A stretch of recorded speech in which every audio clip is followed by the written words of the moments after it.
योग दर्शन के सैद्धांतिक सत्र का आज जो है 72वां भाग है। आज का जो विषय है वो है अपरिग्रह। अपरिग्रह यम का फल। अपरिग्रह यम के फल से क्या प्राप्त होता है, इसको महर्षि पतंजलि ने 39वें सूत्र में बताया है।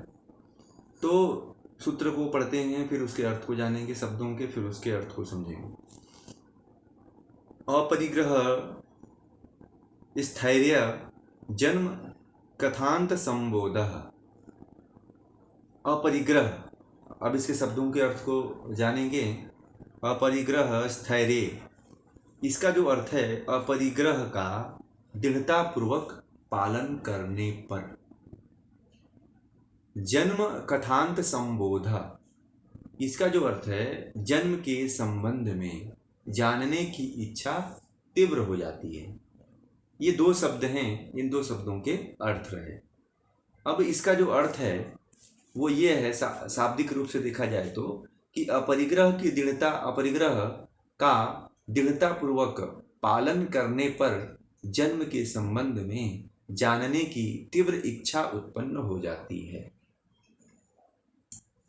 फिर और इसके सरल में देखना चाहते हैं तो ऐसे है, अपरिग्रह की स्थिरता होने पर भूतकाल, भविष्य काल तथा वर्तमान काल, वर्तमान जन्म से संबंधित जानने की जिज्ञासा जो है, जिज्ञासा और अनुमानित ज्ञान हो जाता है।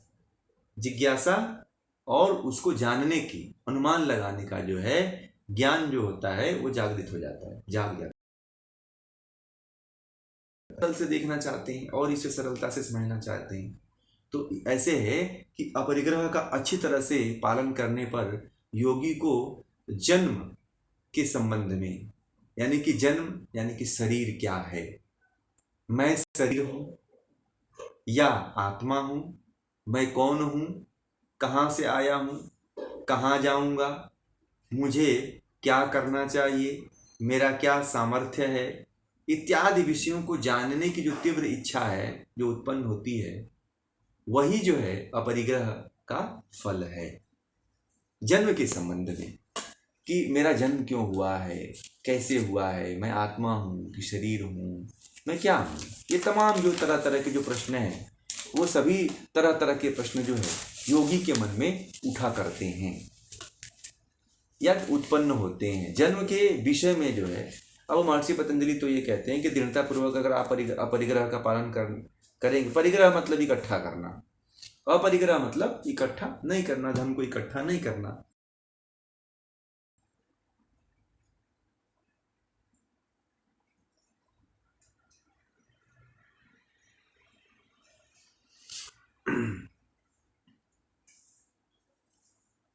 इंसान जो है ज्यादा इकट्ठा करने की सोचता है,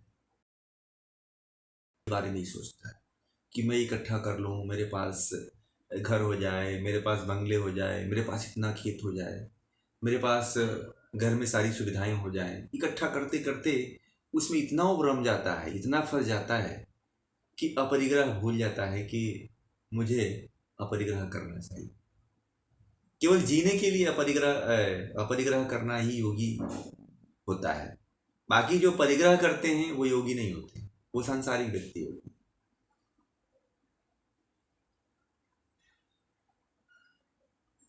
योगी जो होता है वो जो है जन्म के संबंध में जानने की इच्छा उत्पन्न करता है। जो अपरिग्रह का पालन करता है, वो दृढ़तापूर्वक पालन करता है, वो उसके अंदर इच्छा हो जाती है और इच्छा उत्पन्न भी हो जाती है और वो जान भी लेता है। महर्षि व्यास तो ये कहते हैं कि जो अपरिग्रह का पालन करता है वो अपने भूतकाल के, भविष्य काल के और वर्तमान काल के जन्म के बारे में जान जाता है कि मैं पूर्व जन्म में क्या था, भूत में क्या था, भविष्य में क्या होऊंगा, वर्तमान में क्या होने वाला है, सब जान जाता है अपरिग्रह का पालन करने से। अब कोई कहता है कि कोई जो है इस नियम का पालन कर ले और उसको ये सारी सिद्धियां प्राप्त हो जाए तो लोग उसको बाबा बना देंगे, उसको सबसे बड़ा चमत्कारिक मानने लग जाएंगे। और उसने किया ही नहीं कुछ, केवल अपरिग्रह का पालन कर दिया। अपरिग्रह का पालन किया तो उसको जो है सब कुछ ज्ञान होने लगा उसको, भूत का, वर्तमान का, भविष्य का। यम नियम का पालन करके आप भी देखिए, आपको भी सारी चीजें पता होने लगेगी, सब कुछ जानकारियां होने लगेगी, सारे रत्न उपस्थित होने लगेंगे, वीर्य का लाभ हो जाएगा आपको। ये जो यमों के जो पांचों लाभ हैं वो सभी पांचों लाभ आपको मिलने लग जाएंगे। अभी तो नियमों के भी लाभ है, नियम का पालन करने से भी आपको लाभ होंगे। ये आज यम का 5वां लाभ है, अंतिम लाभ है ये अपरिग्रह से। तो जो योगी होता है उसी को ये चीज प्राप्त होता है, जो पूरी तरह से दृढ़ता के साथ इसका पालन करता है। जो दृढ़ता के साथ नहीं पालन करता है उसे कभी भी जो है जन्म के बारे में जो है नहीं पता चलता है, वर्तमान काल में भी, भविष्य काल में और भूतकाल में। इसका उसे कभी ज्ञान ही नहीं होता है। कैसे ज्ञान? व्यास जी तो ये कहते हैं कि मैं कौन था, मैं कैसा था, यह क्या है, यह कैसे हुआ, हम कौन होंगे, कैसे होंगे।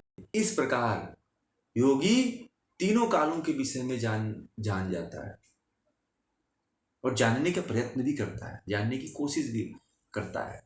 अभी बहुत लोग हैं उनको यही नहीं पता है कि मैं कौन हूं, मैं किस लिए आया हूं। किसी से पूछ दो कि आपका जन्म क्यों हुआ है तो बोला बकवास कर रहा है, ये क्या बात करता है, उल्टी सीधे बातें करता रहता है। आप किसी से घर में अपने पूछ के देखिए, आज आपके घर में कोई आपका बड़ा सदस्य है, मम्मी पापा, चाचा चाची, ताऊ, कोई भी हो, उसे आप प्रश्न पूछो आज कि आप क्यों आए हो यहाँ पे, तो कहेगा पागल हो गया है, क्या है, बावला हो गया लग रहा है, कहेगा कि इसका दिमाग चकरिया गया, पागल हो गया है, तो अभी ये खोया खोया बातें कर रहा है। हो सकता है कि कुछ ज्यादा आपके घर समझदार होंगे तो लोग कहेंगे इसको पागल खाने ले चलो, इस तरह के भी लोग।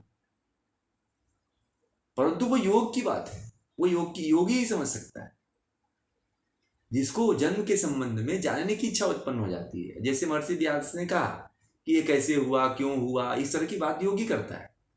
अगर आप आज के समय में अपने घर परिवार में इस तरह की बातें करने लग जाए तो कहेंगे ये पगला गया है, तो अब ये पागल हो गया, इसको पागल खाने ले चलो आगरा उगरा में, पागल खाने में भर्ती कराओ, इसको दवा लो, ये तो इसका मानसिक रूप से विक्षिप्त हो गया है। योगियों के साथ ऐसे कई बार हुआ है, बहुत से अच्छे अच्छे योगियों को भी लोग पागल बना दिए और पागल खाने में भर्ती करा करके उसका ट्रीटमेंट लोगों ने शुरू करवा दिया। तो ये योगियों को होता है। अगर योगी इस अवस्था का है और कोई योगी इस तरह का विचार करता है तो समझिए उसके अपरिग्रह का फल उसको प्राप्त हो रहा है। साधक जो है, एक चीज और बता दें, जो साधक होता है, जो साधना करने वाला होता है, आप भी देखिएगा, बहुत से लोग देखे होंगे या फिर सुने भी होंगे कि जितना भी वो सांसारिक विषय भोग होते हैं, जो साधक होता है उसकी बात, जैसे महात्मा बुद्ध को भी आप लोगों ने देखा होगा, उसी प्रकार कोई साधक हो, चाहे आप लोग हों, चाहे आप में से कोई अलग हो, तो वह जो सांसारिक जो विषय भोग हैं उनमें दोष को देखता है, उसमें बड़ी दोष देखने लगता है।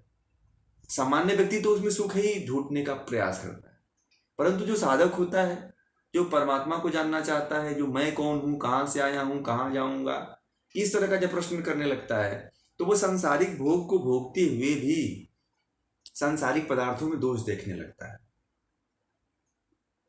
जैसे कि रक्षा करने का दोष, अगर उसके पास बहुत ज्यादा धन इकट्ठा कर लिया है तो फिर वो रक्षा करने की कोशिश करेगा कि कोई इसको चोर न चुरा ले जाए। देखिएगा, जिनके घर बहुत बड़ा धन है ना, उनके घर नौकर चाकर खूब लगे होंगे, सामने 2-4 कैमरे लगे होंगे, गेट के सामने अलग लगे होंगे, गलियारे में अलग लगे होंगे, बाथरूम में अलग लगे होंगे, टॉयलेट में अलग लगे होंगे, बेडरूम में अलग कैमरे लगे होंगे।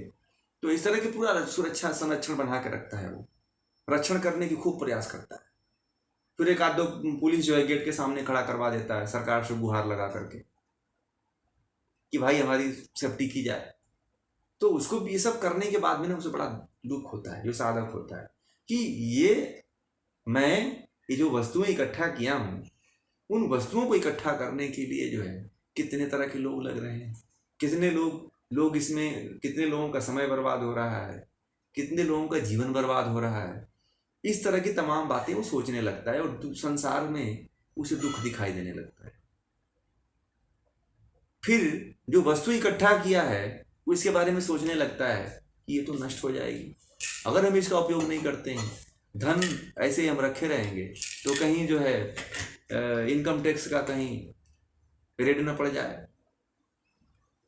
फिर वो कहीं रिलेटिव के यहाँ जमा करता है, किसी काम वाले के खाते में जमा कर देता है, कहीं बेड के नीचे छुपाता है, कहीं जमीन को खोद के छुपाता है। ऐसे तमाम केस डेली हो रहे हैं। तो तमाम तरह से वो बचने की कोशिश करता है, रक्षण करने की कोशिश करता है, धन को छिपाओ। और दूसरा जो है शारीरिक रूप से भी वो विकृत होने लगता है। हार्ट की गति तेज हो जाती है, जो है ESR कराने लगता है, मेमोग्राफी करवाने जाके लगता है कि हार्ट गति कैसे चल रही है, BP नपवाता रहता है हर 2-2 घंटे में।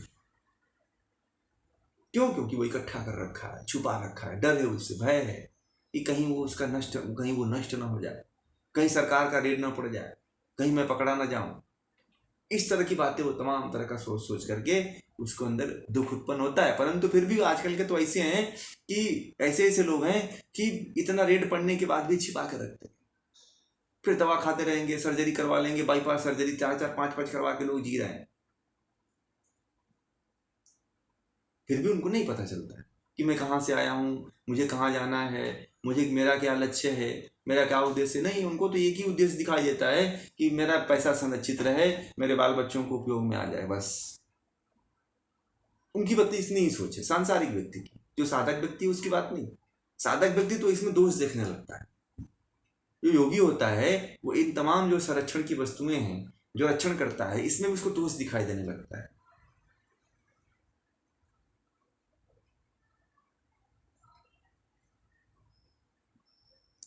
फिर जो है वो संग भी नहीं करता, संग दोष, किसी के संग में भी नहीं जाता है।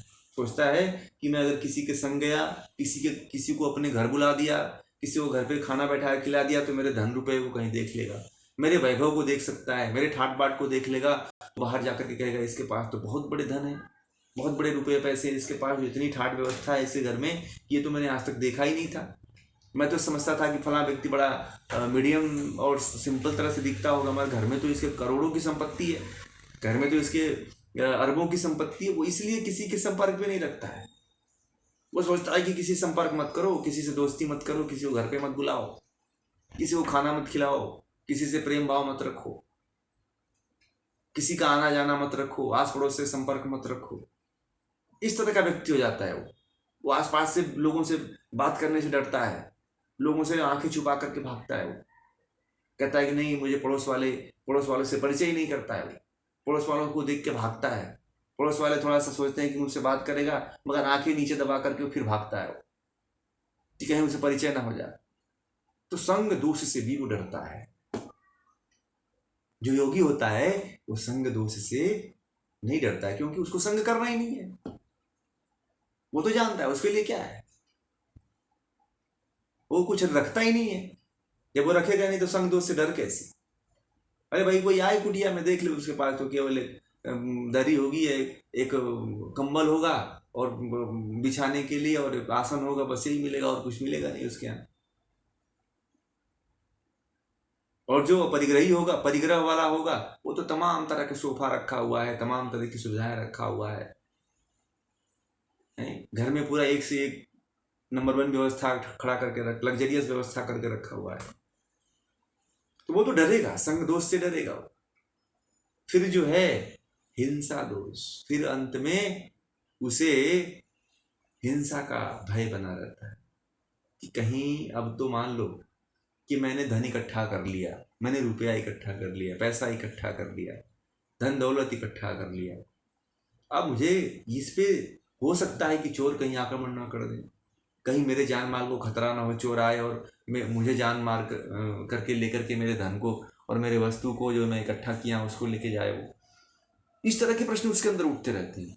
परंतु जो योगी होता है, जो साधक होता है, उसके अंदर ये प्रश्न कभी नहीं आते, क्योंकि वो संरक्षण ही नहीं करता है, क्योंकि उसमें दोष देखने लगता है। वो कहता है कि इसमें दोष है, मैं कोई भी चीज परिग्रह करूंगा तो उसके लिए क्या क्या होगा, उसके लिए संग दोष लगेगा, उसके लिए रक्षण का दोष लगेगा, उसके क्षय होने का दोष लगेगा, उसके संग होने का दोष लगेगा और फिर अंत में हिंसा का दोष लगेगा। अगर मैं कोई वस्तु परीक्षण रक्षण करता हूँ, छिपा के रखता हूँ, तो उसमें हिंसा भी होने का खतरा रहता है। लोग आजकल गहने पहन के नहीं चलते हैं। गहने पहन के चलते हैं तो उनको भय लगा रहता है कि कहीं चोर ना देख ले। चोर देख लिया तो फिर तो मैं काम से गया, फिर तो वो गाड़ी भी रोकेगा, गाड़ी भी छीनेगा, मोबाइल भी छीनेगा, और मेरा जो है जो सोने चांदी का पहना हूँ उसको भी छीनेगा। बहुत लोग होते हैं जो दिखाते हैं, फिर भी उनको भय बना रहता है, हिंसा का भय बना रहता है। या फिर हिंसा का भय ये भी बना रहता है कि अगर किसी ने देख लिया कि मैं इतना गहना पहना हूं तो हो सकता है कि मेरे घर पे वो चोरी करने आ जाए, मेरे कनपट्टी में बंदूक लगाए, बोले जितना गहना है निकाल दो। अब वो जान प्यारा है भाई, अब सोचेंगे कि सब चलो छोड़ो, जान से प्यारा नहीं है, हीरे जवाहरात सोना चांदी वो निकाल के रख देते हैं, फिर वो लेके चला जाता है। इसलिए संग्रह मत करिए, योगी बनिए। और जब तक साधना नहीं करेंगे, योगाभ्यास नहीं करेंगे, तब तक ये गुण आपके अंदर नहीं आएगा। इसलिए अपरिग्रह से मुक्त होइए।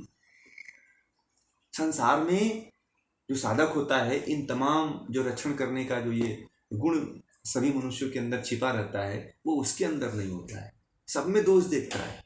सब साधारण आदमी तो बड़ा मजा से देखता है कि मेरे अंदर परिग्रह हो गया, मेरे पास धन हो गया, मेरे पास सब कुछ हो गया। परंतु जो योगी होता है इन सब में दोष देखता है, और दोष दे करके वह इससे जो है, इन विषयों से जो है बचने की कोशिश करता है। इन विषयों से वह हटने की कोशिश करता है। इन विषयों में लिप्त होता नहीं है, वो अपरिग्रह नहीं करता है। इसलिए देखिए, जितने भी ऋषि मुनि हैं, किसी भी ऋषि मुनि की आजकल कोई खंडहर नहीं है, कोई महल नहीं है, कोई टीला नहीं है, कोई किला नहीं है। किसी भी ऋषि मुनि का देख लीजिए। और जिनके पास जो संग्रही व्यक्ति थे, जो संग्रह करने वाले व्यक्ति थे, उनका आज किला है, उनके घर हैं, उनके मकान हैं, उनके मंदिर हैं, सब बने हुए हैं। मगर हमारे जो ऋषि मुनि थे, जिनके पास सब कुछ ज्ञान था, जिन्हें परमात्मा का भी ज्ञान था, जिन्हें एक से एक विद्याएं आती थी, जिनको एक से एक ज्ञान आता था, उन्होंने कुछ भी नहीं संग्रह किया, बिना संग्रह किए दुनिया से चले गए।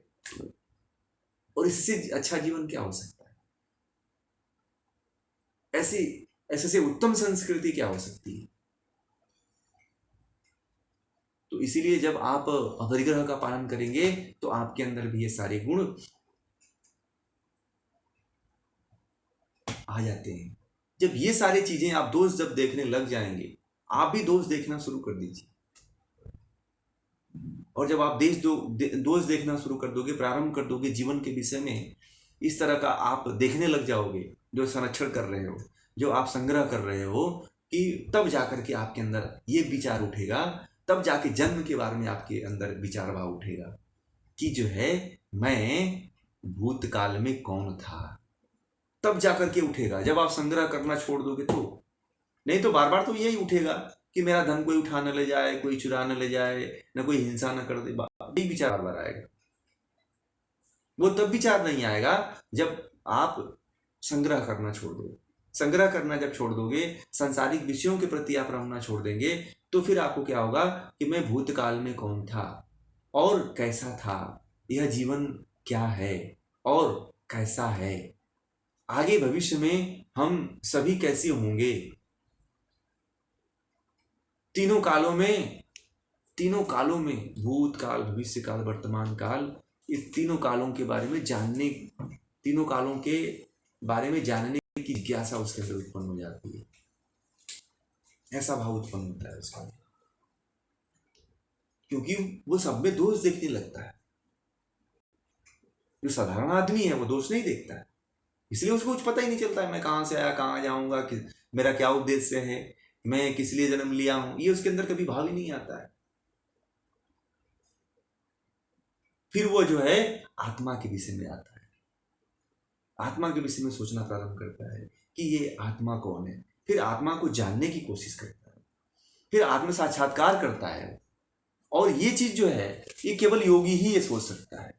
केवल जो योगाभ्यासी व्यक्ति है वही जान सकता है ये सारी चीजें। जन्म के बारे में जानने का वही प्रयत्न कर सकता है। जो विषय भोगी हैं, जो संसार में लिप्त व्यक्ति हैं, जो संरक्षण करने में लगे हुए हैं, जो धन इकट्ठा करने में लगे हुए हैं, जो वस्तुओं को इकट्ठा करने में लगे हुए हैं, वो कभी भी जन्म के विषय में नहीं जान पाएंगे, ना ही कभी उनको आत्म साक्षात्कार होगा। लोग कहते हैं कि भगवान कहीं नहीं है। अरे भगवान के बारे में जो रास्ते हैं वो सारा बंद कर रखा है आपने। भगवान का रास्ता अगर खोलना है, आत्मा को साक्षात्कार करने का रास्ता खोलना है, परमात्मा को जानने का रास्ता खोलना है, परमात्मा को साक्षात्कार करने का रास्ता खोलना है, तो आप लोगों को जो है संग्रह करना छोड़ना होगा। आत्मा योगाभ्यास करिए, योगाभ्यास में आगे बढ़िए, यम नियमों को पालन करिए जीवन में। जब आप यम नियमों का पालन करेंगे तो उनके फलों को प्राप्त करेंगे। तब आपको पता होगा कि जीवात्मा कौन है, तब आप पहुंचेंगे कि मैं कौन हूं।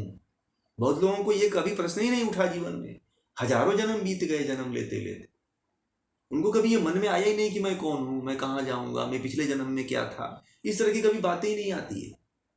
अगर किसी को आ गई तो लोग उसे पागल समझ लेते हैं। मैंने अभी पीछे बात किया, कहते हैं कि इसको ले चलो कहीं पागल खाने में भर्ती करो। इस तरह का अगर जिसके अंदर विचार आ गया, आज विचार आ गया कि मैं कौन हूं, वो मुक्त हो सकता है। क्योंकि जैसी मति होती है वैसी गति हो जाती है। तो जैसी मति है वैसी गति बनाइए। आप अभी मति सही रखिए और यम नियमों का पालन करिए, फिर देखिए आप कहाँ पहुंचते हैं। फिर आप भी आत्मा का साक्षात्कार कर लेंगे। आत्मा का साक्षात्कार होने के बाद फिर परमात्मा की तरफ बढ़ जाएंगे। आत्मा स्वतः परमात्मा की तरफ बढ़ा देती है, स्वतः वहां पे आपको लेके पहुंचा देती है। और जो योगी होता है, जब आत्मा का साक्षात्कार लेता है, जब वो जान लेता है तो मैं पूर्व जन्म में कौन था, जब यह इसका पालन कर लेता है, जब अपरिग्रह का पालन कर लेता है, तब वह जान जाता है। वही व्यक्ति जान पाता है कि पुनर्जन्म में मैं कौन था, इस जन्म में मैं क्या होऊंगा, आगे मैं क्या करूंगा, भूत भविष्य वर्तमान तीनों कालों के बारे में वो जान जाता है। जब वो पालन करता है अच्छी तरह से, तो परिग्रह करने वाला कभी व्यक्ति नहीं कर सकता है। परिग्रह करने वाला तो शोक क्षण में, क्षय में, दोष में, हिंसा में, रक्षण में लगा रहता है। इसीलिए अपरिग्रह करिए। परिग्रह करने से कोई फायदा नहीं है। अपरिग्रह करने से तमाम तरह की आपको जानकारियां और सिद्धियां और ज्ञान प्राप्त हो सकते हैं। आप आजकल के योगी भी संरक्षण करने लगे हैं, संग्रह करने लगे हैं, इसीलिए जो योग को नहीं प्राप्त हो पाते हैं। इसीलिए जो है वो आगे नहीं बढ़ सकते हैं, वो बढ़ पाते हैं। क्यों? क्योंकि वो योग के पहले ही स्टेप को नहीं कर पाते हैं, इसीलिए जो है अधूरे रह जाते हैं और सांसारिक वस्तुओं में ही आनंद ढूंढने लगते हैं। यही आजकल के योगियों की वास्तविकता है। और एक साधक की आजकल बहुत कम साधक मिलेंगे जो परिग्रह ना करते हो। सभी परिग्रह करने लगे। आजकल साधक भी लग्जरियस गाड़ी से घूमते हैं, साधना से कोई मतलब नहीं है उनको। 1 घंटा 2 घंटा तो उनको केवल अपना रूप बनाने में लगता है, टीका लगाने में, वस्त्र पहनने में, माला पहनने में, इसमें ही वो पूरा रमे हुए हैं। फिर बैठते हैं, चलते हैं तो उनके लिए वो कौन सा वस्त्र पहनेंगे उसके लिए डिजाइनर रखते हैं कि किस तरह से मैं सामने वाले के सामने अच्छा दिखूंगा। आजकल के योगी भी बड़े स्टैंडर्ड हो गए, अपने आप को प्रेजेंट करने के लिए बड़े बड़े डिजाइनर रखते हैं कि मैं चलूंगा तो किस तरह से दिखूंगा, कैसा उसका इंप्रेशन पड़ेगा लोगों के बीच में, किस तरह से लगेगा कि आध्यात्मिक प्रवृत्ति का हूँ मैं। इस तरह से तमाम ढोंग करते हैं इस तरह की। मैं तो जब ये जाना तो बड़ा आश्चर्यचकित हुआ कि तो मैंने फिल्म इंडस्ट्रीज में देखा था, फिल्म इंडस्ट्री वाले हीरो हीरोइनों को जाना था कि वो लोग ऐसे करते हैं, परंतु आजकल के जो योगी हैं वो इस तरह का करने लगे हैं। जो ढोंगी हैं वो भी योग की ऐसी, इस योग में आकर के इस तरह की साधना करने लगे हैं। वो सोचते हैं कि कौन सा वस्त्र धारण करूंगा तो मैं अच्छा लगूंगा, किस पे अच्छा फोटो आएगा, कि डीपी पे लगा लूंगा, इंस्टाग्राम पे लगा लूंगा, फेसबुक पे लगा लूंगा तो अच्छा दिखेगा, लोग और अट्रैक्टिव होंगे। सामान बाजार की वस्तु बना दिया है अपने आप। जो बाजार की वस्तु अपने आप को बना दिया है वो कभी भी जो है यम नियमों के फल को नहीं प्राप्त कर सकता। जो बाजार में अपने आप को बेचने के लिए खड़ा कर दिया वो कभी भी यम नियमों को नहीं सिद्ध कर सकता है।